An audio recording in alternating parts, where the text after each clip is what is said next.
6h15 est l'invité de Comment j'ai réussi. Bonjour Jérôme D'Amico. Bonjour.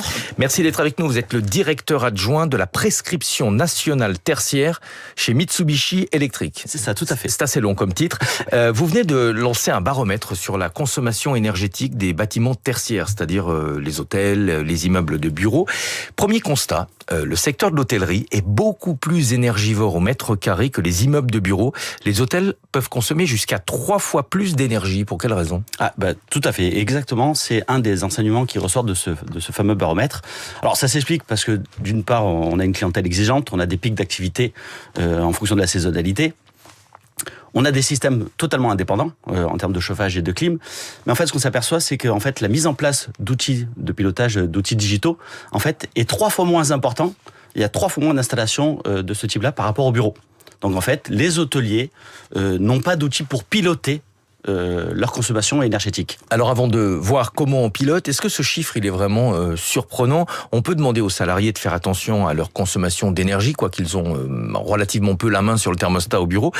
En revanche, c'est plus compliqué de demander à une personne qui a payé sa chambre d'hôtel de faire attention à l'utilisation de la climatisation. On peut le faire derrière des prétextes environnementaux, mais on peut pas bloquer la clim. Oui, c'est vrai que c'est un peu compliqué de dire au client qu'il a payé sa chambre d'avoir froid ou d'avoir chaud, entre guillemets, de pas pouvoir avoir la main.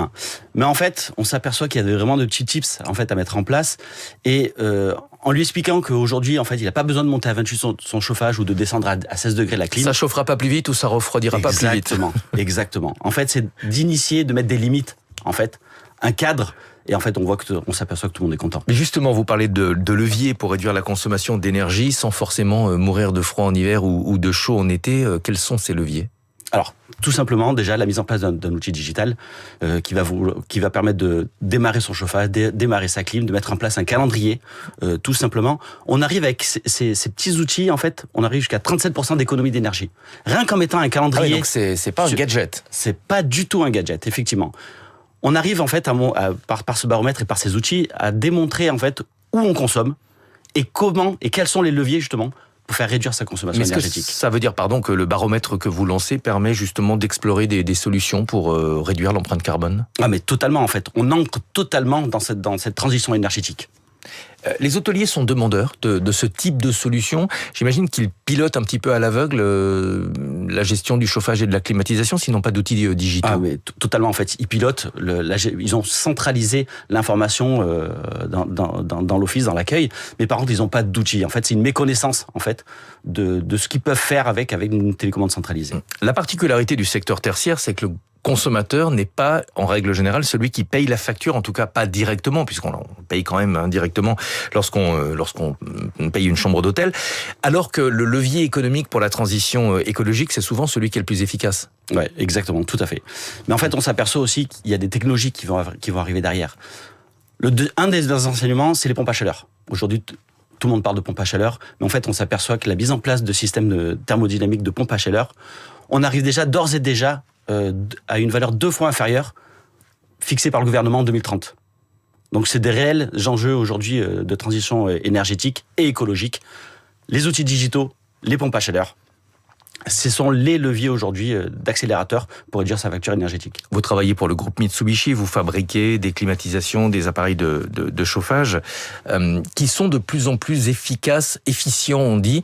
Est-ce qu'il n'y a pas un effet pervers aujourd'hui ? Une clim, ça consomme moins d'énergie, alors on se dit que finalement on peut la laisser fonctionner peut-être un peu plus longtemps.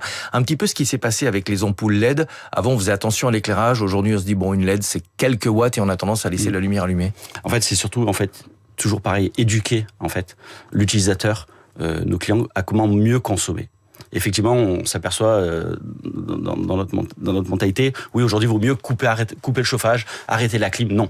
En fait, il y a une programmation à faire, il y a une température à mettre en place en fonction quand il y a les zones occupées, non occupées, les horaires d'ouverture aussi également. Mais pour quelle raison ? Ça consomme plus d'énergie de remonter en température. Exactement. Si on arrête complètement le chauffage la nuit, par exemple. Il vaut mieux réduire la consommation, réduire la température pour pouvoir après la remonter tout doucement. Ouais, c'est intéressant, je suis en train de me rendre compte que je fais exactement l'inverse de ce que vous préconisez. L'efficacité des appareils de chauffage et de climatisation a beaucoup été améliorée. Est-ce qu'il y a encore des gains qu'on peut réaliser, à votre avis, sur le plan technique ? Totalement. On a un boulevard devant nous, en fait, en termes d'innovation. Aujourd'hui, il y a des leviers aussi que l'État met en place et des opportunités avec toutes ces réglementations va nous pousser, nous fabricants, à développer de nouvelles technologies. Clairement. Où est-ce qu'on en est dans la modernisation en France des appareils de chauffage et de climatisation? Il y a encore des logements, en tout cas c'était mon cas dans mon ancien logement, avec une clim qui avait pratiquement 15 ans et forcément qui était loin d'être économe en énergie. Ah ben, on est très en retard. Ouais. Clairement, on a une vraie dette technique là-dessus. On est ancré encore dans nos systèmes un peu énergivores, fossiles, on va dire, avec des énergies fossiles. Donc là, effectivement, on a une vraie dette. Donc ça veut dire que l'investissement est rapidement rentabilisé si on change d'appareil? Complètement. Ouais. L'ADEME a sorti un rapport il y a pas longtemps sur les pompes à chaleur où ils vont des performances, des coefficients de performance en moyenne de 3. C'est sans appel. Merci beaucoup d'être venu ce matin pour nous présenter votre baromètre et surtout nous donner quelques conseils. Jérôme D'Amico, je vais retenter votre titre, directeur adjoint de la prescription nationale tertiaire chez Mitsubishi Electric. Concrètement, ça veut dire quoi? Je gère la maîtrise d'ouvrage. D'accord, oui, forcément c'est plus compréhensible comme ça.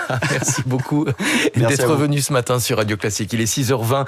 On va parler économie avec Nathalie Janson. Ce matin, elle nous propose le portrait d'un économiste